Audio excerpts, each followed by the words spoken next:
Hello everyone, study point में आपका स्वागत है। आज हम बात करेंगे कुछ महत्वपूर्ण क्वेश्चंस के बारे में और साथ ही उससे जुड़े जो भी कॉन्सेप्ट होंगे उसको भी डिटेल में चर्चा करेंगे। और यह वीडियो जो है यानी ये जो सेशन है आपका वन्य और वन्य जीव से जुड़ा हुआ है। तो चलिए पहले क्वेश्चंस की बात करते हैं। तो पहला क्वेश्चन है कि भारत में वन्य जीव संरक्षण अधिनियम कब लागू किया गया था।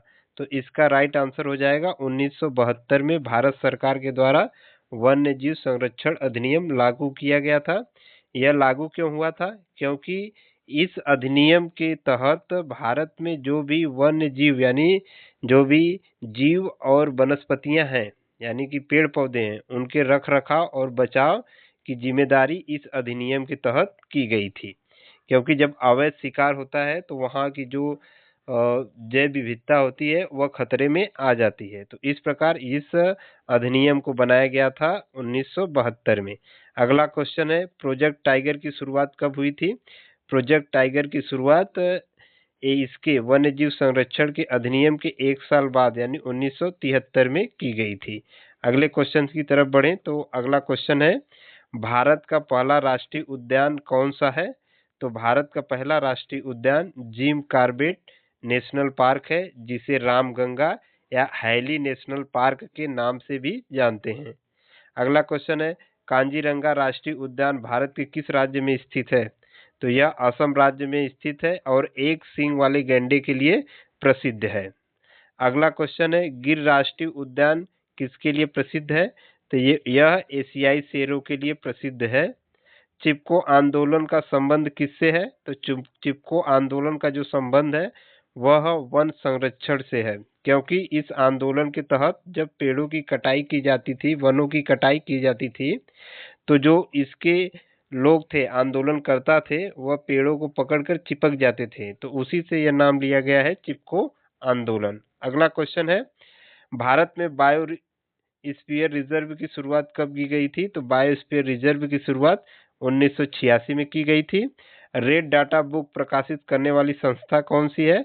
तो यह संस्था IUCN है जो रेड डाटा बुक को प्रकाशित करती है। यानी ये बुक क्यों निकाली जाती है, क्यों प्रकाशित होती है? क्योंकि किसी भी क्षेत्र में जीव जंतु या पेड़ पौधों की जो इंडेंजर्ड स्पीसीज है यानी जिसके संकट का खतरा मंडरा रहा है, जिसके खत्म होने का संकट है, उसके लिए यह बुक प्रकाशित की जाती है IUCN के द्वारा, रेड डाटा बुक। अगले क्वेश्चन की तरफ बढ़े। अगला क्वेश्चन है, भारत में हाथी संरक्षण परियोजना कब शुरू की गई थी? तो हाथी संरक्षण परियोजना 1992 में भारत सरकार के द्वारा शुरू की गई थी। राष्ट्रीय वन नीति का उद्देश्य क्या है? राष्ट्रीय वन नीति का उद्देश्य भारत में जितना भी क्षेत्रफल है उसमें 33% वन क्षेत्र इसका उद्देश्य है। अगला क्वेश्चन है, सुंदरवन राष्ट्रीय उद्यान किस राज्य में है? तो जो सुंदरवन राष्ट्रीय उद्यान है वह पश्चिम बंगाल में है। जैव विविधता अधिनियम भारत में कब पारित किया गया था? तो यह सन 2002 में जैव विविधता अधिनियम भारत में पारित किया गया था। अगला क्वेश्चन है, कांजीरंगा राष्ट्रीय उद्यान मुख्यतः किसके लिए प्रसिद्ध है? तो यह एक सींग वाले गैंडे के लिए प्रसिद्ध है। और विश्व पर्यावरण दिवस कब मनाया जाता है? तो जिसका राइट आंसर 5 जून हो जाएगा। और 22 अप्रैल की बात करें तो इस दिन पृथ्वी दिवस मनाया जाता है। 16 सितंबर की बात करें ओजोन दिवस, 2 फरवरी आर्द्र भूमि दिवस मनाया जाता है। अब अगले क्वेश्चन की तरफ बढ़ें तो अगला क्वेश्चन है, वन्य जीव सप्ताह कब मनाया जाता है? तो जो भारत में वन्य जीव सप्ताह मनाया जाता है वह 1 से 7 जनवरी के बीच में मनाया जाता है। WWF का पूरा नाम क्या है? तो जो WWF है उसका पूरा नाम वर्ल्ड वाइल्ड लाइफ फंड है।